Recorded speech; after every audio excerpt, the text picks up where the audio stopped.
Yes sir. हाँ sir.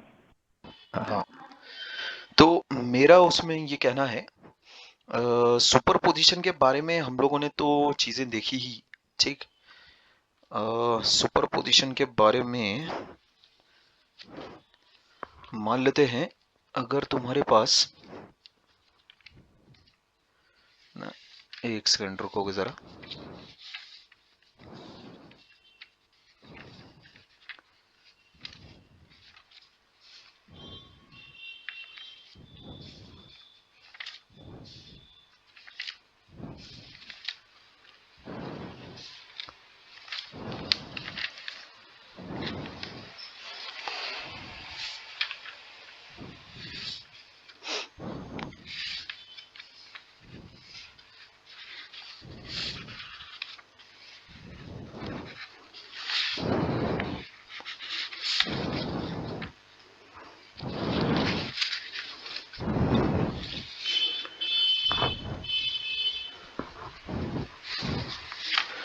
मान लेते हैं प्रिंसिपल ऑफ सुपरपोजिशन, एक बार थोड़ा सा मैं रिकॉल तुम्हें करवा दूं हल्का सा। ठीक है। सुपरपोजिशन में मुद्दा आखिर था क्या?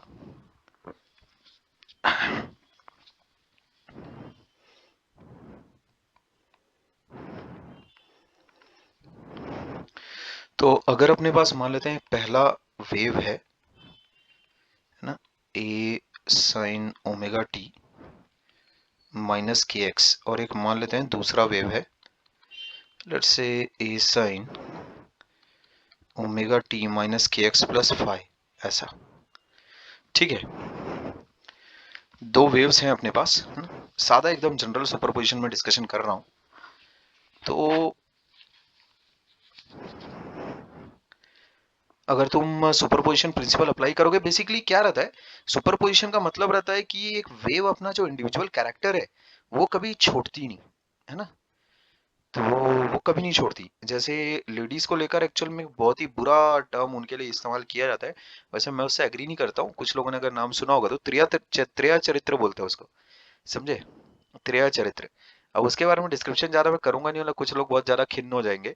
लेकिन अगर तुम उसके बारे में अगर थोड़ा बहुत भी जानते हो तो वो चीज कही जाती है औरतों के बारे में। ठीक है।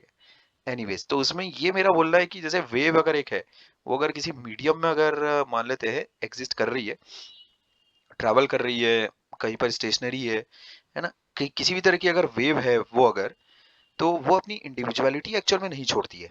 इस बात का तुम्हें ध्यान रखना है। मतलब अगर पहली वेव की वजह से अगर किसी सर्टेन पार्टिकल का अगर कोई डिस्प्लेसमेंट अगर हो रहा है दूसरी वेव की वजह से, उस पार्टिकल का लेट से कोई सर्टेन डिस्प्लेसमेंट होना चाहिए था, तो उस पार्टिकल का एक्चुअल में कितना डिस्प्लेसमेंट होगा? वेव मतलब क्या? वेव एक्चुअल में अगर किसी मीडियम में अगर एग्जिस्ट कर रही है तो क्या करवाएगी वो सीधा?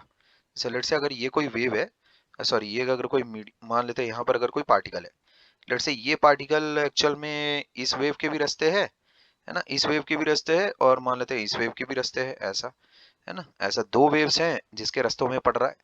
तो एक्चुअल में क्या होगा, पहली वेव को कोई फर्क नहीं पड़ता कि दूसरी वेव एग्जिस्ट कर रही नहीं कर रही, क्या है उससे उसको कोई फर्क नहीं पड़ता।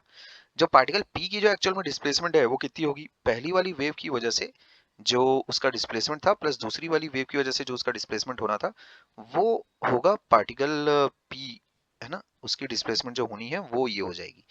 ये तुम्हारा प्रिंसिपल ऑफ सुपरपोजिशन है एक तरह से। ठीक है क्या? अच्छा, तो जैसे मान लेते हैं पहली वाली वेव की वजह से, पहली वाली जो वेव है उसको मैंने एक इक्वेशन से रिप्रेजेंट किया है, दूसरी वाली वेव को भी एक इक्वेशन से रिप्रेजेंट किया है। तो अगर मैं प्रिंसिपल ऑफ सुपरपोजिशन अगर इस्तेमाल अगर करता हूँ तो y1 plus y two in general वो चीज कितनी मेरे पास बन जाएगी, वो हो जाएगा ए साइन, है ना, omega t minus k x plus ए sign omega t minus k x plus five, ऐसा। ठीक है, ऐसा मैं लिख सकता हूँ। अभी देखो यहाँ पर ये चीज क्या लिखी हुई है, ए अगर तुम कॉमन अगर उठाते हो, sign omega t minus k x plus sign omega t minus k x plus five. Janvi, क्या मेरी आवाज सुन पा रही है? Yes sir. तूने एक्चुअल में जो नोट्स मुझसे मांगे थे उसका मुझे आज जब क्लास पूरी खत्म हो जाए तब उस वक्त याद दिला देना। उस वक्त का एक्चुअल मेरे पास वीडियो भी एक बना हुआ है उसको, और उसके साथ ही मैं नोट्स को भी अपलोड कर दूंगा वैसे। ठीक है क्या? तो कुछ ऐसे लोग जो लोग अभी मतलब पूरी तरह से लिंकअप नहीं हो सके हैं वेव्स के साथ, जुड़ नहीं पाए एक्चुअल में वेव्स के साथ, तो वो थोड़ा सा जब वीडियोस उनके सामने आ जाएंगे तो एक दिन से ज्यादा तुम्हें नहीं लगेगा। वो सारे सीक्वेंस में जब तुम वीडियोस वगैरह को देख लोगे, हाँ बेसिक आइडिया तुम्हें पता होना चाहिए वो वेव्स का। वो जो पहला डिस्कशन है ना, जिसमें एकदम मैंने सिंपल सादी वो 9वीं वाली याद है बातचीत की थी, 9वीं वाली बातचीत, जिसमें एक यस पार्टिकल सर। को पहले दिन पार्टिकल को ऊपर नीचे कराया था, उसके बाद फिर वेव कैसे बनती है वो चीज बताई थी। उसका वीडियो नहीं है वो, बेसिक आइडिया सबके पास होना चाहिए कि वेव कैसे बनती है। जिस टाइम पे अपन ने एक ऑसिलेशन के बाद ये वाली वेव निकाली थी, ठीक है क्या, है ना, याद है, इस ऑसिलेशन के बाद एक ऑसिलेशन के बाद ये वाली वेव निकाली थी। तो ये यस वाला सर। वीडियो, हाँ ये वाला वीडियो नहीं है, लेकिन उसके बाद के मेरे पास वीडियोस हैं। ठीक, तो उसका मैं एक वीडियो जिसका अभी तक के शेयर नहीं किया उसको कर दूंगा मैं, ठीक है क्या। तो उसके नोट्स वगैरह फिर मुझसे ले लेना, ठीक है क्या। लेट्स से कि उससे अगर कुछ भी अगर मदद अगर मिल जाए तो बहुत अच्छी बात है, ठीक है। खैर, तो यहाँ पर ध्यान दोगे, जैसे ही तुम sine C plus sine D वाला फॉर्मूला तुम अप्लाई करोगे, तो जो चीज एक्चुअल में तुम्हारे पास निकल कर आएगी, two sine C plus D by two cos C minus D by two, वो एक्चुअल में तुम्हें मसाला ये चीज मिल जाएगा, C plus D by two, है ना, sine C plus D by two. तो वो चीज आती है तुम्हारे पास ऐसा, C plus D by two, है ना, और cosine of C minus D, है ना, बाय टू, ऐसा आ जाएगा। अब अपने को तो पता है कि कोसाइन के अंदर जो भी बोलो माइनस थीटा प्लस थीटा सब एक ही बात है, और टू का एक फैक्टर भी आएगा। तो ये चीज आ रही है तुम्हारे पास 2a sine omega t minus k x plus five by two, है ना, cos of five by two. ये मसाला आता है अपने पास, ठीक। तो ये क्या है, ये एक्चुअल में अगर तुम देखो, this is what, this is a harmonic travelling wave, है कि नहीं है ये, ट्रैवलिंग वेव तो है, बराबर है कि नहीं। This is the harmonic travelling wave in positive direction of, in positive direction of x axis, क्या बोलते हैं, omega t minus k x है ना, ठीक, omega t minus k x है, तो एक्स माइनस वी टी या t minus x by v, इस तरह का अगर फंक्शन अगर बन रहा है, इसका मतलब तो ट्रैवलिंग वेव तो है बिंदास, है ना। इसमें अगर तुम इसको थोड़ा अच्छे से अगर लिखो तो इसको ऐसा लिख सकते हो, यहाँ देखो, 2a cos ऑफ 5/2, है ना, sign omega t minus k x plus 5/2, ऐसा इसको लिख डालो, ठीक है। तो इससे देखो तुम क्या बोल सकते हो, जो इनिशियल फेज एंगल है वो देखो ये आ गया, इनिशियल फेज एंगल ये आ गया, है ना। एम्पलीट्यूड, एम्पलीट्यूड ये आ गया, एम्पलीट्यूड, है ना,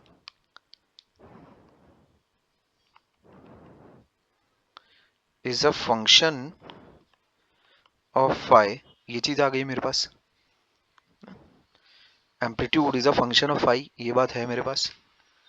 तो मैं ऐसा बोल सकता हूँ that this whole thing is A times, है ना, ए फाई, ऐसा बोल लेते हैं इसको, sine omega t minus k x plus 5/2, मतलब y1 प्लस y2 है ये। तो जो रिजल्टिंग जो वेव आ रही है, ठीक है, जो रिजल्टिंग जो वेव आ रही है उसका एम्पलीट्यूड अपन क्या बोल सकते हैं, जो रिजल्टिंग जो वेव आ रही है उसका amplitude is a function of phi, and it is equal to कितना, 2a cos ऑफ 5/2, इतना अपन बोल सकते हैं, ये बात तो पक्की है। तो अगर मान लेते हैं दोनों दोनों वेव्स के बीच में, है ना, इफ फाई अगर जीरो हो गया, है ना, बोथ वेव्स, फिर क्या बोलोगे तुम, both the waves in phase, both the waves are in phase, ऐसा बोलोगे, है ना। तो इन दैट केस जो रिजल्टिंग एम्पलीट्यूड रहेगा वो कितना हो जाएगा तुम्हारे पास, 2a, ठीक है, ए फाई, है ना, रिजल्टिंग एम्पलीट्यूड कितना हो जाएगा तुम्हारे पास, 2a। अगर मान लेते हैं फेज डिफरेंस, अगर मान लेते हैं आउट ऑफ फेज अगर है ना, फेज डिफरेंस अगर पाई है तो इसका मतलब आउट ऑफ फेज है, तब तुम क्या बोलोगे, resulting amplitude will be zero, sir -2 है।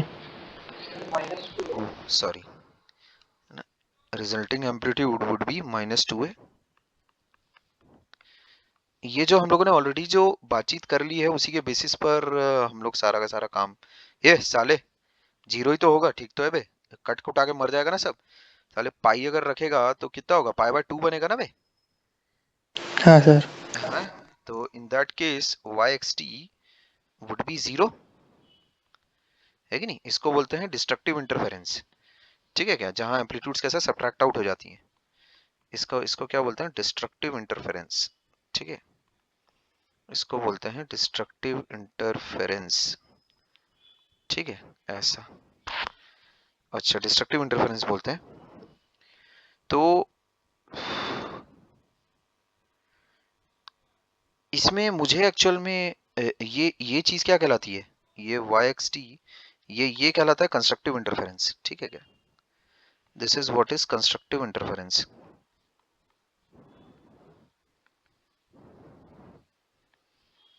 ठीक है, ये दिस इज कंस्ट्रक्टिव इंटरफेरेंस, है ना। अच्छा, जहां पर एम्पलीट्यूड्स कैसा ऐड अप हो रही हैं, ठीक है। तो बाय प्रिंसिपल ऑफ सुपरपोजिशन अगर मैं देखूं तो मुझे एक्चुअल में ये मेरी समरी बनती है प्रिंसिपल ऑफ सुपरपोजिशन की।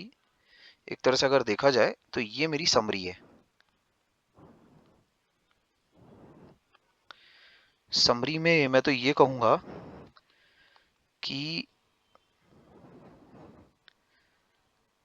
अगर मान लेते हैं दो वेव्स हैं, सेम फ्रीक्वेंसी और वेलोसिटी की, अगर चल रहे हैं, सेम फ्रीक्वेंसी और वेलोसिटी से अगर वो चल रहे हैं, ठीक है, मतलब ओमेगा सेम हो गया, है ना। अगर सेम ओमेगा है तो टाइम पीरियड भी सेम हो गया। क्या वेव नंबर उससे सेम हो जाएगा क्या, क्या उससे वेव नंबर सेम हो जाएगा, जरूरी नहीं है, ठीक है क्या। हाँ, ओमेगा और वी अगर दोनों सेम हो गए तब फिर वेव नंबर सेम हो जाएगा, ठीक है। सेम फ्रीक्वेंसी और वेलोसिटी से अगर दो वेव्स अगर चल रही हैं, है ना, इन सेम डायरेक्शन,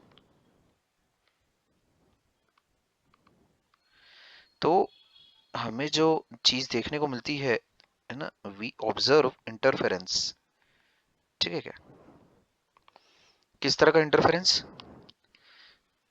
यही जो अभी ऊपर हम लोगों ने देखा, ठीक है। बात हमें क्या देखने को मिलता है, इंटरफेरेंस देखने को मिलता है। अगर मान लेते हैं एक्चुअल में, अभी तुम थोड़ी देर में इस चीज को सीखोगे, लेट्स से अगर दो वेव्स हैं अपने पास, दोनों की दोनों सेम फ्रीक्वेंसी के साथ अगर ट्रैवल कर रही हैं along the same path with the same speed, same frequency, है ना, यानी ओमेगा समान हो गया velocity, same frequency velocity in opposite directions, तो तब हमें एक्चुअल में जो चीज देखने को मिलती है that is stationary waves,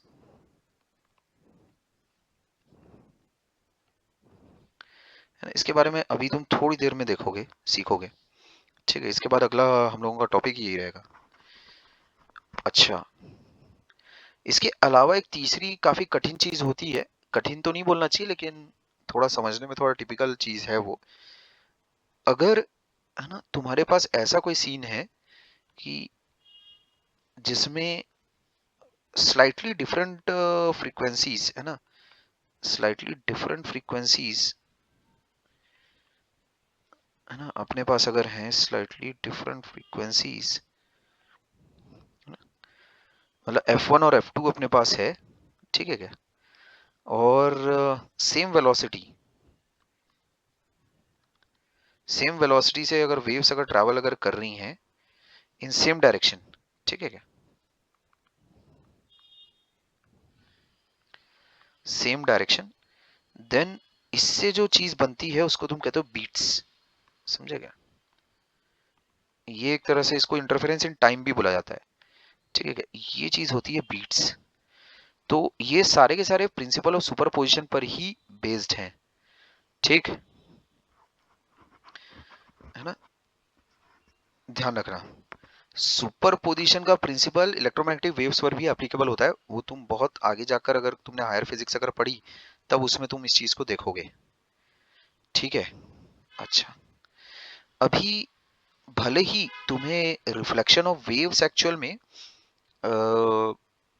topic actual में हटा दिया गया है, कोविड जो कोविड बैच रहेगी, उसको कोविड बैच बोलना अच्छा नहीं लग रहा है, तो जो 20-21 वाली जो बैच है एक्चुअल में कायदे से उन लोगों को रिफ्लेक्शन ऑफ वेव्स हटा दिए गए, साउंड वेव्स उन लोगों को हटा दिए गए, ठीक है ना। रिफ्लेक्शन हटा दिए उन लोग को, रिफ्लेक्शन ऑफ वेव्स हटा दिए, साउंड वेव्स हटा दिए, और वो जो म्यूजिकल इंस्ट्रूमेंट्स है वो भी हटा दिए, ठीक है क्या। पर रिफ्लेक्शन ऑफ पल्स अगर तुम थोड़ा सा अगर, या फिर मैं कहूँ पल्स बोलो, वेव बोलो, डिस्टरबेंस बोलो, एक ही बात है, तो वो चीज अगर तुम थोड़ा सा अगर देख लो तो उससे कुछ ऐसा बिगड़ नहीं जाएगा तुम्हारा, है ना। एल्जेब्रिक एबिलिटी थोड़ी सी बढ़ जाएगी, कुछ ऐसा कुछ नुकसान तो नहीं है, मुझे नहीं लगता, ठीक है। इसमें जिस तरह से एक्चुअल में रिफ्लेक्टेड वेव की इक्वेशन लिखी जाती है उसका तुम्हें आइडिया बेसिकली होना चाहिए, ठीक है। एक सेकंड रुकोगे जरा, थोड़ा सा सेट हो जाऊं, एक सेकंड।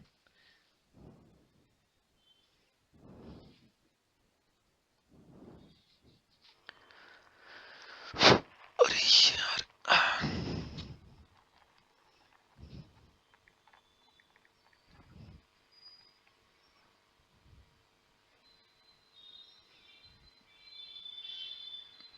एक मिनट।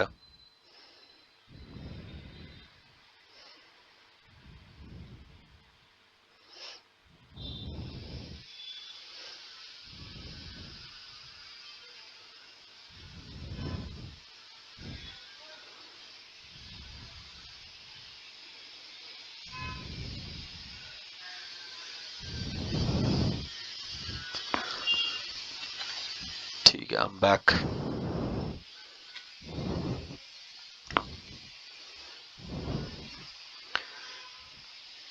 हाँ, तो मैं कह रहा था कि अगर तुम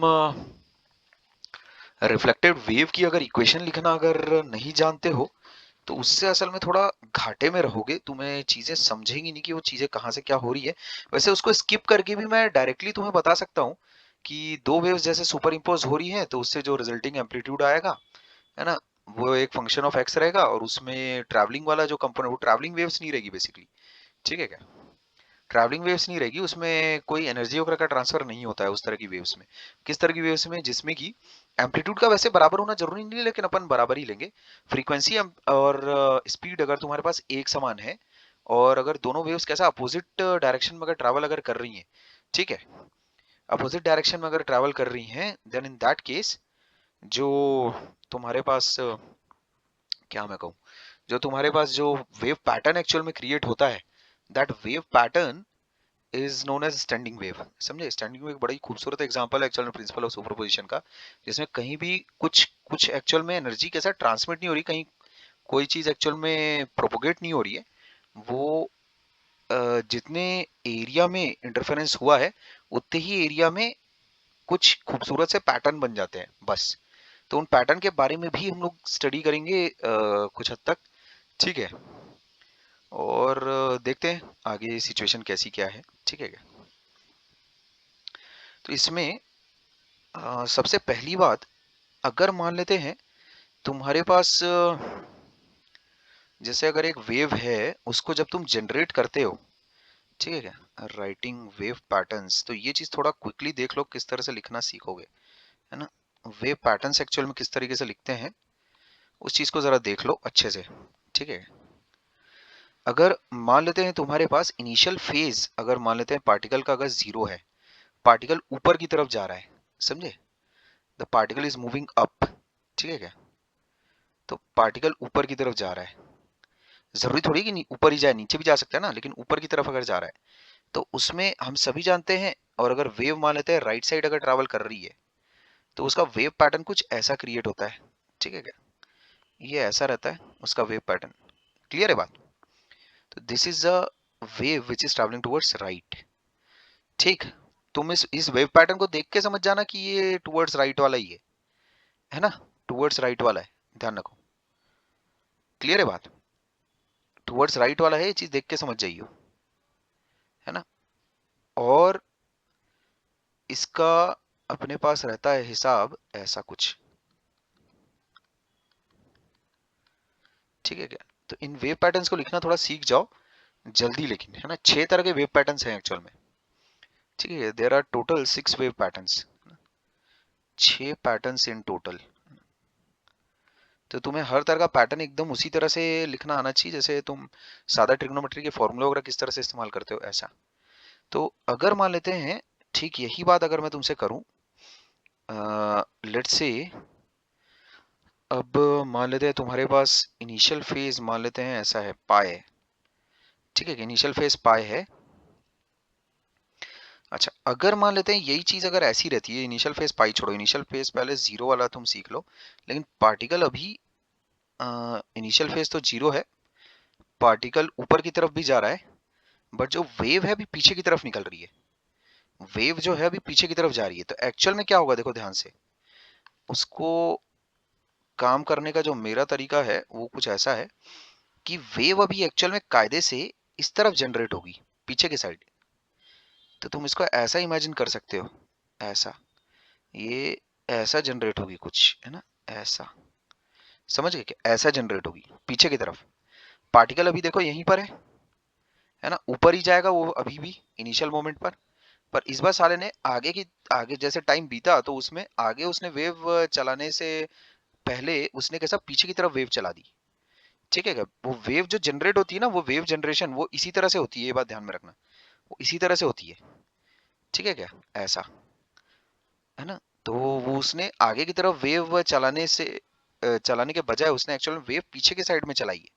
तो इसको तुम इस तरह से भी देख सकते हो, जो ये वाला पार्टिकल रहेगा, ये वाला जनरेटर की तरह ये काम करता है, जो राइट में रहता है ना, जो राइट में रहता है। अभी जैसे इनिशियल फेज जो जनरेटर का है वो जीरो है, समझ गए?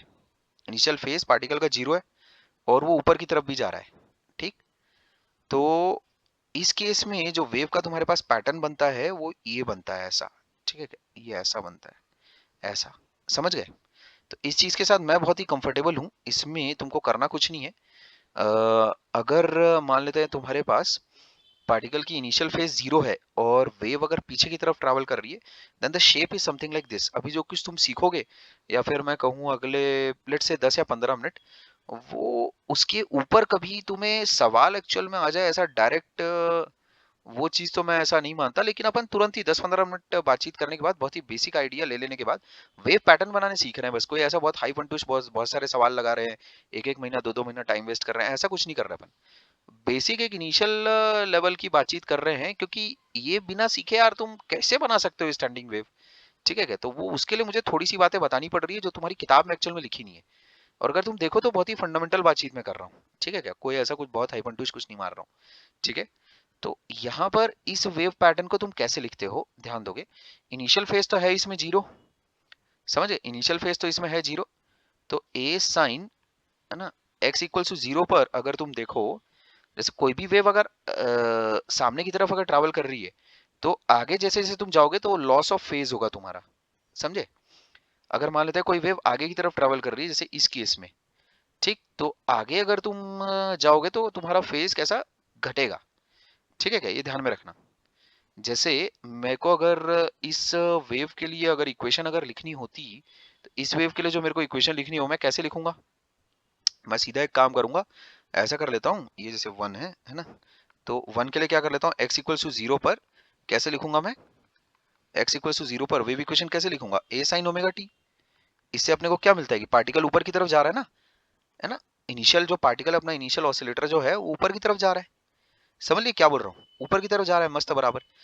और आगे जैसे मैं जाऊंगा तो मेरे को फेज में लॉस का सामना करना पड़ेगा। तो वाई एक्स टी मैं किस प्रकार से लिखूंगा? ए साइन, है ना, आगे जब मैं जाऊंगा तो मेरे को लॉस इन फेज होगा, समझे क्या? ऐसा तो omega t minus k x, इस तरह से ऐसा लिख लेते हैं। ठीक है क्या? अच्छा, इस चीज को लिखने का मेरा ये नेचुरल तरीका है। हो सकता है कुछ लोगों को नेचुरल, क्योंकि नेचुरल तरीका मेरा कुछ समय से बना है, ऐसा मतलब है, ऐसा नहीं कि ये ओवरनाइट डेवलप हुआ है। तो इस तरह से लिखने का जो तरीका है वो मेरा ऑलरेडी डेवलप्ड है, और ये बहुत ही बेसिक स्किल है जो मेरे पास है वेव्स को लेकर। ठीक है क्या? इस तरीके को डेवलप होने में तुम्हारे में कुछ लोग जो जल्दी ग्रास्प करते हैं, जल्दी चीजें सीखते हैं, उस जैसा जल्दी काम करते हैं, उनको तो हो सकता है 10 ही मिनट लगे। और जो लोग ऐसा है कि जो बहुत रेजिस्टेंट रहते हैं किसी नए कंसेप्ट को एब्जॉर्ब करने के प्रति, तो उन लोगों के लिए मेरे पास एक दूसरी टेक्निक भी है। उससे तुम वेव पैटर्न यूं पलक झपकते बना लोगे, एकदम थाए से, एकदम तुरंत बना लोगे, एकदम समझेगा, बिना किसी झकझक झिकझिक। और छयों के छयों वेव पैटर्न्स इतनी आसानी से बना लोगे जितनी आसानी से तुम साइन या कॉस के कर्व बनाते हो, तुरंत समझे, एकदम तुरंत बना डालोगे, कोई बिना किसी दिक्कत। तो एक्चुअल में इसमें क्या होगा, इसमें जब हम लोग आगे जाएंगे ना, तो इसमें गेन इन फेज होगा। तो इसमें कैसे करते हैं, ए साइन ओमेगा टी, ये तो मैंने लिख लिया। जैसे अगर मेरे को x इक्वल टू जीरो पर, अगर है ना, मैं ऐसे ही करता हूँ कि x इक्वल टू जीरो के बाद उसके बाद फिर शिफ्ट करता हूँ, समझे क्या। तो x इक्वल टू जीरो पर जैसे मैंने अगर लिख लिया पार्टिकल का जो भी है कार्यकलाप जो हो रहा है, और उसके बाद फिर क्या करूंगा आगे, जैसे अगर आगे वाले पार्टिकल के लिए अगर मुझे लिखना है कि आगे वाले पार्टिकल पर मेरे को, जैसे मैं किसी एक जनरल एक्स के लिए अगर लिखना चाहता हूँ, तब मैं क्या करता हूँ, गेन इन फेज लगा देता हूँ उसके बाद, ठीक है क्या, ऐसा। तो गेन इन फेज मतलब ये तो मेरे को पता है ना, एक्स दूरी पर फेज डिफरेंस तुम्हारे पास के एक्स का रहता है। अब प्लस करना कि माइनस करना है वो इस बात से डिपेंड हो जाता है कि वेव आगे की तरफ जा रही है कि पीछे की तरफ जा रही है। जाहिर सी बात है, अगर वेव आगे की तरफ जा रही होगी तो जितना तुम आगे एक्स के लिए लिखोगे उतना तुमको फेज कैसा घटाना पड़ेगा, ठीक है क्या। वो आगे वाले सारे पार्टिकल्स कैसे रहेंगे, लैग करेंगे, ठीक है क्या, पार्टिकल्स अहेड लैग। और जो वेव पीछे की तरफ ट्रैवल कर रही है उसमें पार्टिकल्स अहेड लीड, ये बात ध्यान में रखना, ठीक है। तो ये सारी बातें हैं, ठीक है क्या। अब इसमें अगर मान लेते हैं तुम्हारे पास ऐसा रहा इनिशियल फेज, जैसे अब तुम भी इसको बड़ी आसानी से लिख सकते हो। यहाँ देखो, मान लेते हैं अगर तुम्हें इसका अगर लिखना रहा, है ना, इनिशियल फेज मान लेते हैं तुम्हारे पास है पाए, ठीक है क्या।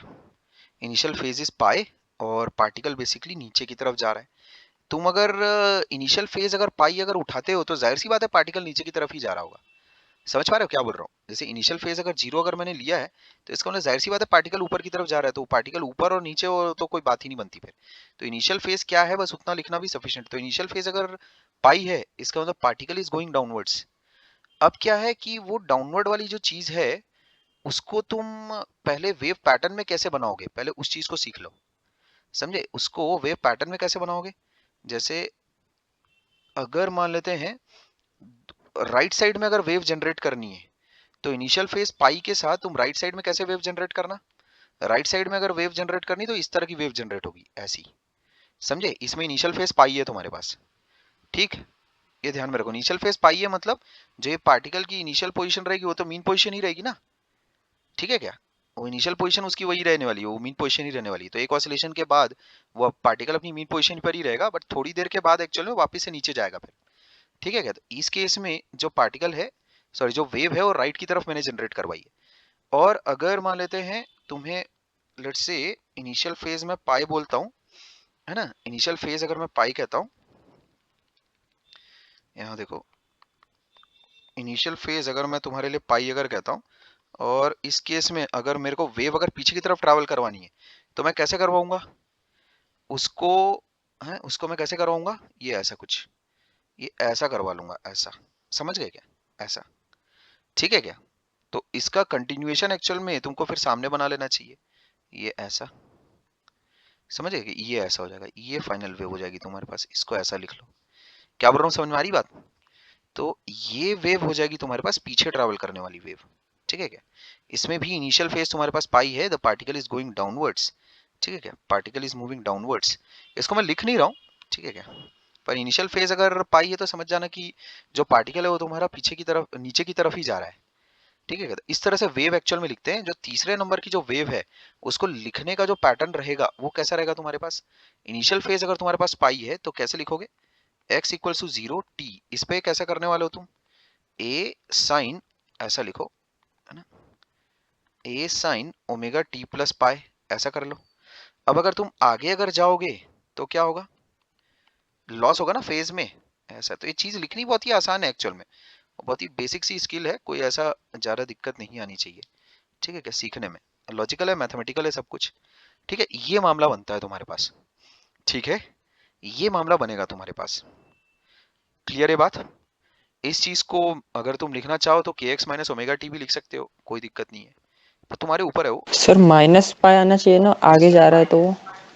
नहीं नहीं नहीं नहीं नहीं, इनिशियल फेज क्या है तेरे पास, पाई है ना, इनिशियल फेज पाई है तेरे पास, टी इक्वल टू जीरो पे, टी इक्वल टू जीरो पे फेज क्या है, पाई है। हाँ सर। हाँ, मेरे को एक बार बता, अभी जैसे अगर तेरे पास अगर एक पार्टिकल रहता जिसकी इनिशियल फेज मान लेते हैं π/2 है, तो वो सर्कल में कहाँ पर रहेगा बताओ? एक्सट्रीम पोजीशन पे। पॉजिटिव एक्सट्रीम यहाँ पर रहेगा। हाँ सर। हाँ, तो इसके लिए तुमको क्या लिखना पड़ेगा बोलो? इसके आगे जो भी वो थीटा एक्चुअल में ट्रैवल करेगा, उसके आगे के लिए कैसे लिखोगे बोलो? ए साइन है ना ओमेगा टी प्लस π/2, ऐसे ही करने वाला है ना। आगे टाइम टी के साथ जैसे जैसे ये बढ़ता जाएगा, है ना, वो पार्टिकल आगे बढ़ता जाएगा, रेफरेंस पार्टिकल जैसे जैसे आगे बढ़ता जाएगा π/2 से आगे बढ़ेगा, तो π/2 तो पहले ही है।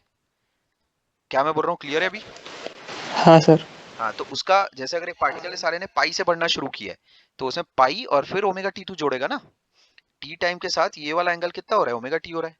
क्या बोल रहा हूँ, क्लियर है अभी? हाँ सर। अगर एक पार्टिकल मान लेते हैं जीरो से अगर स्टार्ट करता, तब इन दैट केस वो 0 डिग्री से मान लेते हैं स्टार्ट कर रहा है, ऐसा 0 रेडियन से स्टार्ट कर रहा है, तो उसमें वो जितना जावेगा आगे, है ना, वो कितना रहेगा? ओमेगा टी रहेगा। तो उसके लिए तू क्या लिखेगा? वाई की वैल्यू क्या रहेगी तुम्हारे पास? ये रहेगी ना वाई की वैल्यू, ए साइन ओमेगा टी रहेगा, बस सिंपल ऐसा। क्या जो मैं बोल रहा हूँ क्लियर है? हाँ सर। अभी अभी देख, उस मुद्दे को पहले जल्दी से निपट लेते हैं। पहले तुम वेव पैटर्न लिखना सीख लो, उसके बाद अलजबरा है थोड़ा सा, ठीक है क्या? उसको कर लेते हैं फटाफट क्विकली, कोई टॉपिक्स उतने कठिन नहीं है ना। यहाँ देखो, बस कुछ बातें ऐसी है जो तुम्हारी किताब में नहीं है, तो वो एक्चुअली तुम्हें किसी किताब में नहीं मिलेगी। हर व्यक्ति जो थोड़ा बहुत भी ओरिजिनल जो सोचने के दम रखता है ना, वो उसका एक अपना तुमको लिखावट का एक पैटर्न मिलेगा, जो किसी भी दूसरी किताब से असल में भिन्न रहता है। क्योंकि उसमें किताबों में अक्सर कैसा रहता है, जो भी एक इंसान लिखता है अपनी चीजें, अपने थॉट्स अपने वे में प्रेजेंट करता है, तो उसमें हर व्यक्ति का उस सब्जेक्ट को देखने के प्रति तरीका अलग रहता है। तो उसमें बहुत सारे ऐसे तरीके हैं हर टॉपिक हर सब टॉपिक पर, जिसमें वो चीज मेरे द्वारा तुम ऐसी पाओगे कि वो लिखी हुई, कि वो तुम्हें किसी दूसरी एक्चुअल में टेक्स्ट में लिखी हुई नहीं मिल सकती। नो डाउट उसमें एक व्यक्ति इंस्पायर रहता है ना, दूसरी की सोच से, लेकिन उसमें वो खुद का भी अपना कुछ ऐड जरूर करता है। इसी तरह से तो दुनिया आगे बढ़ रही है, ठीक है? तो इसमें ध्यान रखना है, ऐसा बहुत लोगों के साथ रहेगा, ऐसा कोई ये नहीं कि अनोखा एक इकलौता व्यक्ति मैं ही कर रहा हूँ, लेकिन उसमें बहुत सारी ऐसी चीजें हैं जो बिल्कुल तुम्हारी किताबों में है ही नहीं कुछ भी, ठीक है क्या? तो वो मतलब उसका डायरेक्ट इस्तेमाल भले तुम्हारे सवाल बनाने में ना हो, पर इससे जो तुम्हारी समझ है वो काफी अच्छी हो जाएगी। खैर, यहाँ आप देखो, इसके लिए तुम कैसे लिखोगे? इसके लिए क्या ट्राई करना चाहोगे क्या लिखने का? इसके लिए कैसे लिखेंगे देखो, इसके लिए क्या तुम चाहोगे ट्राई करना? अगर ट्राई करना चाहो तो ये इस सवाल के लिए कर सकते हो, y x0, इसके लिए कैसे लिखेंगे बोलो? x0t कितना हो जाएगा? क्या लिखना है बोलो? a साइन इनिशियल फेज कितना है उसका, ऐसा।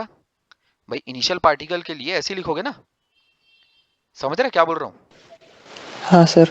अगर वेव यस। पीछे, हाँ वेव सर। अगर पीछे की तरफ जा रही है और सामने वाले, है ना, तुमको सामने वाले पार्टिकल के लिए लिखना है, ठीक है क्या? तो वहां सामने वाला जो पार्टिकल है वो इससे हायर फेस पर प्लस होगा के कि लोअर? एक्स।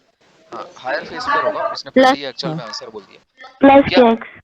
इन सारी बातों को सुनने पर किसी के पांव तले जमीन खिसक रही है क्या? ऐसा कुछ हो रहा है क्या? मतलब बिल्कुल ही वो पूरा तीनों स्टंप उखड़ गए हैं, ऐसा अगर कुछ होगा तो उसमें मेरा बस उसको यही कहना है कि यार थोड़ा सा धैर्य रखो। उसमें मैं दूसरा तरीका भी तुम्हें बता दूंगा, जिसमें चीजें सिंपली एक व्यक्ति लर्न कर लेता है, ठीक? वो तरीका फिर तुम्हारे लिए बेस्ट है, ठीक है? उसमें तुम सिंपली लर्न कर लेना, और उसमें लर्न करने का भी तुम्हें बहुत आसानी से अच्छा तरीका बता दूंगा, ठीक है क्या? कि इन चीजों को इस तरह से अगर तुम रट्टा मार लो तो ये बेस्ट है एकदम, ठीक है क्या? खैर, अभी अगर मान लेते हैं इनिशियल फेज पाई ना होकर अगर मैं तुम्हारे को एक रैंडम एक एंगल देता हूँ, अब तुम वेव पैटर्न्स खुद से भी जनरेट कर सकते हो, लेकिन जिन 6 पैटर्न्स की एक्चुअल मैंने बात की थी उसको पहले पूरा कर लेते हैं। अगर मान लेते हैं इनिशियल फेज लेट से अगर तुम्हारे पास π/2 है, ठीक है?